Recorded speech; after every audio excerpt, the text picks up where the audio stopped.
Oh baby, here we are. We've done it. The cat's out of the bag, Pandora's box has been opened, and this channel shall never be the same. That's a bit of a joke, but seriously, Elden Ring has broken me in the best way imaginable. This isn't just a game to play, but an experience for the generation, and we just started it. Elden Ring is hands down the best game I have had the pleasure of playing, and if you think that's hyperbole, then I'm sure your maidenless ass still has yet to have your ambitions put to rest many, many times. And I'll be getting into exactly what I mean by that opening line later, because if you can't tell already, we aren't doing the traditional wins format. That's just not something this game allows. So slap that grace, grab your maiden, and keep that ambition in check, because Elden Ring was a video that I wasn't gonna create.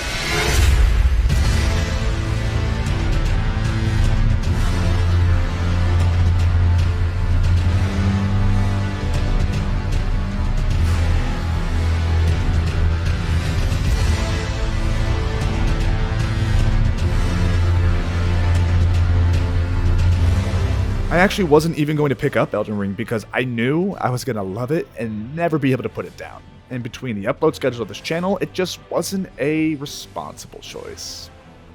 But here we are. I've always loved the Souls games. I've played 1, 2, 3, Bloodborne, so I knew to a degree what to expect. Punishing gameplay, characters laughing at me for not knowing what the hell's going on, lady toes, and a story about cyclical suffering.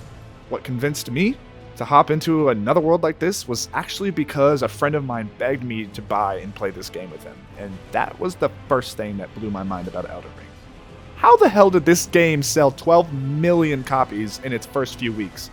Why is such a niche genre of game finally exploding into the mainstream? There's the obvious reasons: a stellar marketing campaign, George R.R. Martin putting his little furled fingers all over it instead of writing the wins a winner, and the super small subtle fact that From Software has never missed. From Demon Souls to here, not one game isn't of quality. And yeah, even Dark Souls 2. I've actually put the most time in that Souls game despite its shortcomings prior to Elden Ring. But there's a few other factors, such as this being the first current-gen Souls game, not being a platform exclusive, and the shift to open world. And those are all great attributes to its success, but pales to the number one reason I believe it to have taken the industry by storm. And that's us. The community has been the biggest marketer for Elden Ring.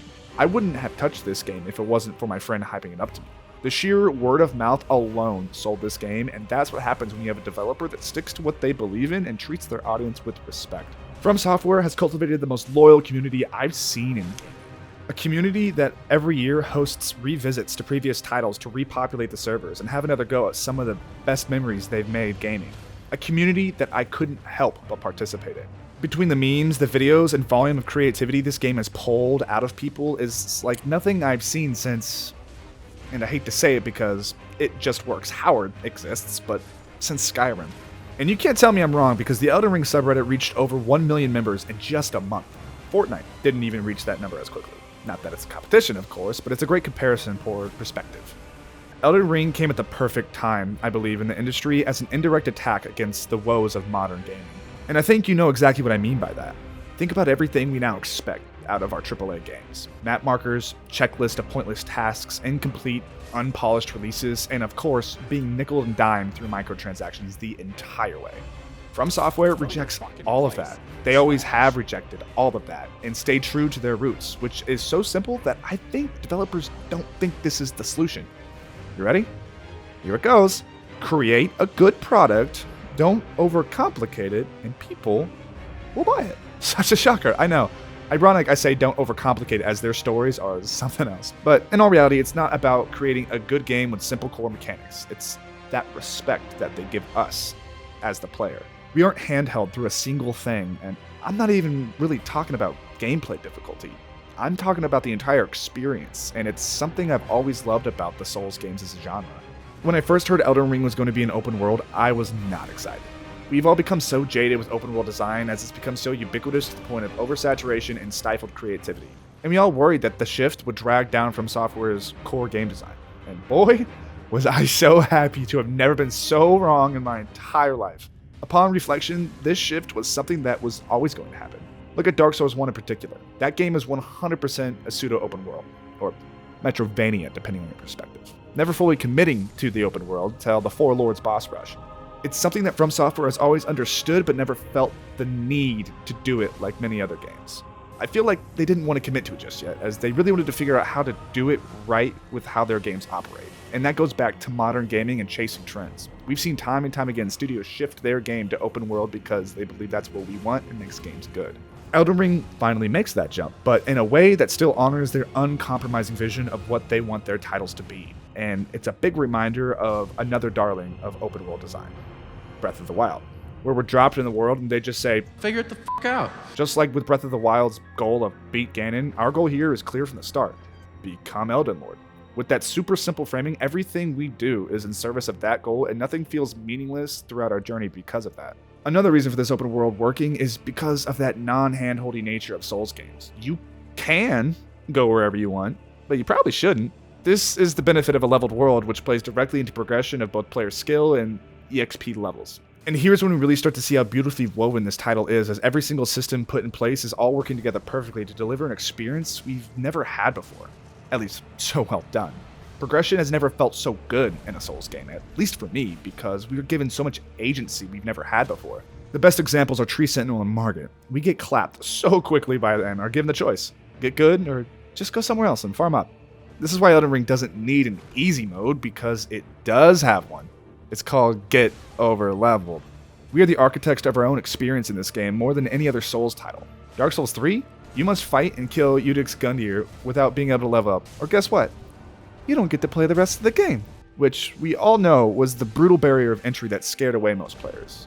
Which isn't the case here, as long as you're not a bitch tarnished. We've seen people leave the game because Tree Sentinel or Margit, and that's a shame. But that's not the point of this video. If you want to hear the discussion about complainers, the Actman has a great video going over all people's terrible takes on the game. Besides that, there's so much more that makes this world so gravy. One, every single location you can see, you get to go to. And just about every time, you're going to be rewarded with something. Whether it's a big-ass secret boss or just a little plant. There will always be something worth your effort that's been hand-placed there. And two, this world is just massive. Like, I don't know how I can put into words just how unbelievably huge this game is. And FromSoft brilliantly starts our map in a way that we'd be forgiven thinking Limgrave and Stormvale was about it. But it just keeps getting bigger. And better, actually. And every time you think you've seen it all, it expands again.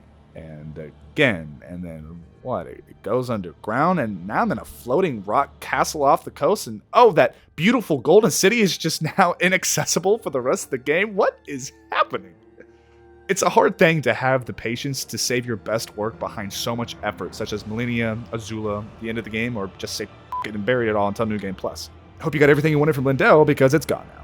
It's a rare thing for a developer to go through so much effort creating something that a majority of its audience will never see, or just pump the brakes on it entirely for the sake of the narrative they want to tell. And moreover, they want you to miss things.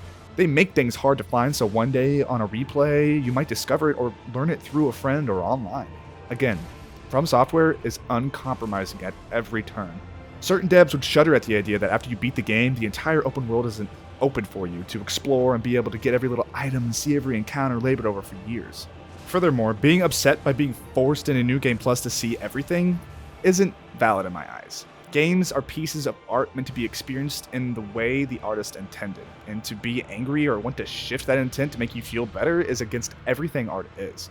To elicit a feeling, most times a specific one, such as mine right here. Let's go! The most common feeling you're going to be feeling throughout this game, but even more powerful for me was the childlike wonder I never thought I'd have again after growing up and playing so many games. Exploring this world is only comparable to the way I used to get lost in Skyrim's world for hours. I'm sure many of you can relate to this, but I've been in a big slump for about the last 5 years regarding games not having that luster anymore. That they aren't as fun, and I'm just playing them because that's what I've always done, and though I'm still enjoying myself, it's just not the same. Elden Ring brought that undeniable feeling of fun and wonder back to me, and it hit me like a ton of bricks. I remember I was exploring the east side of Lernia, realizing it was 4 a.m. and that I didn't want to stop. There's only been 2 other games that have reinvited this feeling inside me, and wouldn't you know it? It's Dark Souls 1 and 2. Having said all that, and I haven't even talked about gameplay, so let's dive in. And I don't need to be the first one to tell you that this is the best Souls combat has ever been. If you've played it, you already know. From Software has taken everything they've learned over the past 13 years and placed it all in this wonderful medley where anyone can find a playstyle that fits them and that they enjoy. For starters, magic finally kind of makes sense to me, but I've always been an idiot Unga Bunga strength main, so that's not saying much.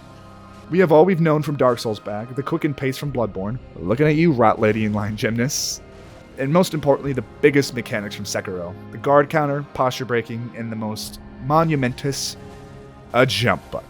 I didn't expect the jump button to change much about a Souls game, but it really does. World design, boss encounters, how we fight.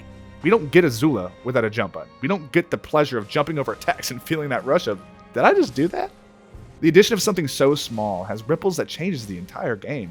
And then the posture breaks. It changed completely how I played as I tailored my entire build around jump heavy to get as many breaks as I could. Breathing. And damn, do they make you feel powerful. Toppling a giant god along with the sound effects and fat damage, it never got old for me. And along that topic of my Jumpy Boy posture break build, pulls me into my favorite part of Elden Ring. Itemization and builds. More so than any Souls game. Most of the gameplay you're seeing is from a new character I made to just capture the main sections of the game because, remember, I wasn't planning on making this video. I'll be honest, I'm not very good at these games. I got clapped so many times, but I was able to make it through the game not by virtue of get good, but by strategy, which wasn't something you could always do in previous games. Elden Ring gives you so many options between weapons, ashes, incantations, shields, talismans. Every time you traverse the mists, you can come at a boss from an entirely different angle. Did I more often than not slam my head against a wall because I'm stubborn and refuse to accept defeat? Absolutely, but that's not the point. The point is some of these bosses are designed to be approached differently than you have every other one. Think about Renala. If you're a magic user, good freaking luck. But come at her with a physical melee weapon, she's toast. And overcoming these bosses by using all the tools given to you is just as rewarding as fighting them as a level 1 wretch. Stab the gate for keeping you friggin' weirdos. But let's get into the meat of this game. We're all here for the bosses, and Elden Ring is cracked out of its mind with about 120 bosses. Dark Souls 3 only had about 25. That is just mind-blowing. Yeah, you can argue a lot of these bosses are just slight variations of a base they reuse many times, but I don't care. Once I see that bar at the bottom, I'm always excited, even if it's the 5th lava worm I've fought today. These reskins always have something unique about them, and you know you're going to get some sweet-ass gear out of them. Seriously though, how else do you expect them to populate this entire world and have the game come out eventually? Some of my favorite memories are from catacombs or tunnel fights because I'm a dirty little loot goblin and these places are loaded. Elden Ring is proof that copy and pasted assets to populate an open world can 100% work without feeling cheap, bloated, or lazy. And lazy was not what From Software was when designing the quintessential boss fights. With that said, let me ask you, what's your Margit story? We've all got one. Arguably the greatest designed boss in all of Souls, placed perfectly within the world. Which is why I want to take a section to talk about him. He's an ultimate Trojan horse. Many of us thought that Tree Sentinel was going to be that early game wall we deal with later, but no, he's just the appetizer. I call him a Trojan horse because he's not really that flashy. You see every single move coming. When you're fighting him for the first time, you're wondering, how the heck am I getting hit so many times? And then once you die, homeboy talks shit. I swear that one voice line led to many more tries than I should have. He is a wonderful teacher that really brushes up your baseline skills you need to carry you through the rest of the game. I haven't played a Souls game in years and kept thinking I could take him, mostly because of his moveset. It's so simple compared to later bosses, but so nuanced. So he put me down time and time again and taught me about move buffering, patience, when to be greedy, when to heal, and most importantly, taught me that this is an open world game and you need to come back later. But his beauty goes even beyond that. Margit lets us know, hey, our boss design is about to be a little different this time around. Bosses now have extremely delayed attacks and long combos to punish panic roll and encourage blocking more, pushing you into guard counters into posture breaks, which can completely uproot a player's initial plan of playing this game like Dark Souls 3. And I'm not kidding about punishing panic roll. Some fights feel like they aren't meant to be played by rolling through everything. Once again, looking at you, armless naked lady and clothed dog, which doesn't say you can't do it, but good luck. Another thing you might have noticed is the sheer amount of AoEs found in the game. This is a direct response to summons being a much bigger deal in this game, through ashes or jolly cooperation. From the very start of the Souls series, people started saying you gotta fight every boss alone, when I believe it's always been about working together. Something happened in those early days that shifted the culture surrounding Souls forever. But I don't know what. Between bloodstains, writing messages, white ghosts, and summoning your friends in, From Software entirely expects you to summon friends into your game. Part of me wonders if we all viewed these games as difficult because we just never summoned people in. I know, that's a lie, not true. But it's a thought. Pull the thread. Make a video. As I mentioned earlier, Souls is all about community. Ironically enough, considering how hopeless, isolated the stories are and with how some of the community treats summons. Elden Ring finally broke me of that get good solo spell, and I started using ashes and playing with friends even if I hadn't beat the boss solo yet, and I gotta say, it's some of the most fun I've had in a Souls game. And I mean, hell, if it wasn't obvious FromSoft is trying to tell us something about summons, look no further than the Radon Festival. Pre-patch fighting him on level? Good freaking luck not using your little army to take him down. I sadly can't speak much more about the glory of that fight other than what I've heard and researched, as I fought him at level 75 post-patch and took him down solo first try. I was really bummed out because the hype around this guy was like nothing I'd seen for a boss.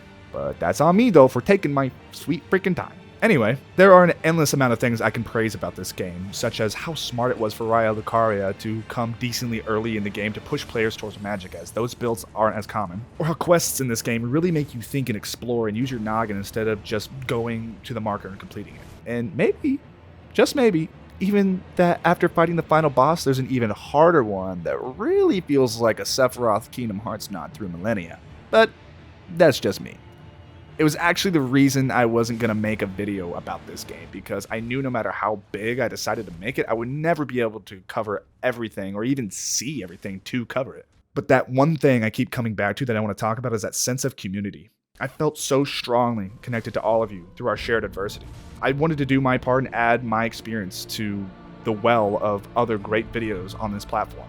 When I think about my favorite moments with the community was the random stranger that came in to help me kill Melekith, who looked like a barbarian, or the video that I watched that helped me build the Rivers of Blood kit because I was struggling really badly and I needed a lifeline, leave me alone, to reading everyone's Smarget stories on the subreddit, and to my friends that came over and LAN partied at my house where we would mimic veil ourselves and set up hilarious ambushes for invaders. This game really felt like an event that I'm so glad I didn't miss out on. A work of art that will always be a part of our culture and we'll look back on fondly. I'll be telling my sons when they're playing Elden Ring 3 Margit's Revenge about how back in my day we're only afforded one mimic tier at a time. Am I being dramatic? I really don't think I am. Judging by how this game sold and all the wonderful content being created around it, I think we should really hold on to this feeling and realize how special it is, especially considering the state of things right now. Through all the ups and downs in the industry and the world at large, FromSoftware and Hidetaka Miyazaki were able to create another fantastic piece of art consistent with their values and deliver it for $60. This is the first game I've played that, this might be controversial, I agree with the $70 price tag. Games have only gotten more expensive to create, and if we are to get more bangers like this, what's another $10 for the countless and countless amounts of hours and memories this game has and will give us?